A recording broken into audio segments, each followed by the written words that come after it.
This is Daily Armenia, CivilNet's daily news digest. Here's what's making headlines in Armenia today.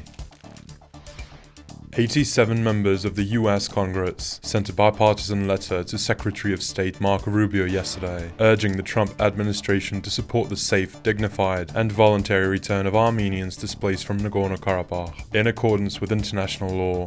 The letter was spearheaded by the co-chairs of the Congressional Armenian Caucus and signed by lawmakers representing 24 states and over 66 million Americans. It cited the 2023 Azerbaijani blockade and military offensive that forcibly displaced all ethnic Armenians from Nagorno-Karabakh. It also referenced the destruction of Armenian Christian heritage sites and looting of civilian property, citing international legal precedent. The letter emphasized that the right of return for populations displaced by war is a foundational principle of international law. Earlier in May, Rubio told Congress that the US is actively working to prevent a renewed Azerbaijani invasion of Armenia. We are focused on getting them to agree to a peace agreement that does not cause them to invade a neighboring country, Armenia, he said, warning that war should be destructive, counterproductive, and the last thing we need right now in the region. Earlier this month, Thomas Barrack, the US ambassador to Turkey, revealed that the White House is seeking a more active role in the Armenia-Azerbaijan normalization process. Barrack said Washington had proposed leasing a strip of land in southern Armenia near the Iranian border as a potential transit link for Azerbaijan to its Nakhichevan exclave that Baku has sought to establish for decades. Prime Minister Nikol Pashinyan publicly dismissed the lease idea, but acknowledged that a third-party operator could potentially manage the route, provided the land remains under Armenian sovereignty. Last Friday, President Donald Trump claimed a peaceful resolution between Armenia and Azerbaijan was nearly finalized, crediting his administration's diplomacy. As of today, the proposal mentioned by Barrack is not a detailed plan but rather a general concept for managing the prospective transit route through Syunik. Olesya Vartanyan, a conflict resolution and security professional, said in an interview with CivilNet yesterday. Washington presented a broad idea, not a technical blueprint, Vartanyan argued, calling the current phase an opening move that Armenia can still help shape. If Armenia does not shape the terms of this proposal, others will. The proposal, which envisions a private foreign company overseeing the route connecting mainland Azerbaijan to its Nakhichevan exclave, was first publicly revealed by Vartanyan in an article for the Carnegie Endowment for International Peace.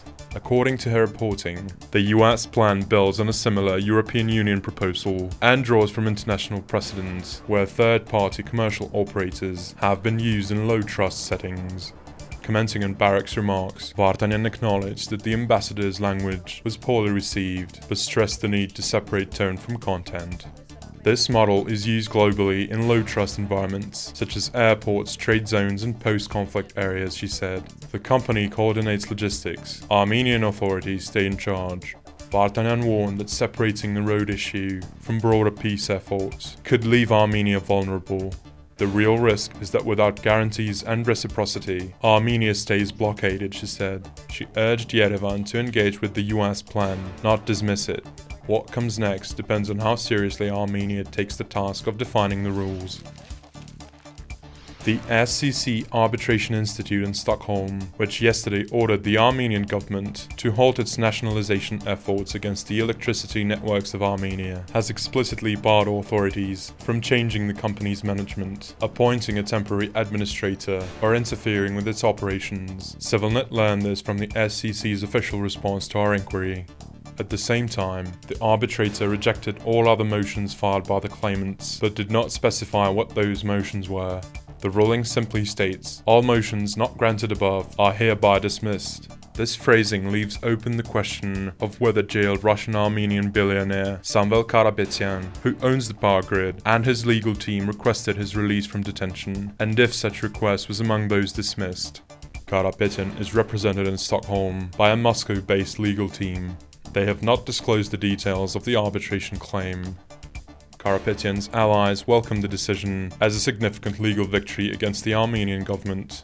The ruling was issued by the Arbitration Institute of the Stockholm Chamber of Commerce, which is not a court but a specialized international forum for resolving disputes through arbitration.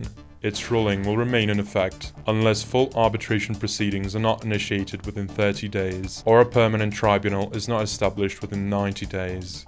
Armenian Justice Minister Serbohi Galian said today that the government may ultimately not comply with the ruling. She cited a possible conflict with Armenia's public order as grounds for non-enforcement. Armenia follows domestic legislation and international conventions. No violation has been committed, neither of our laws nor of any international agreements, she argued.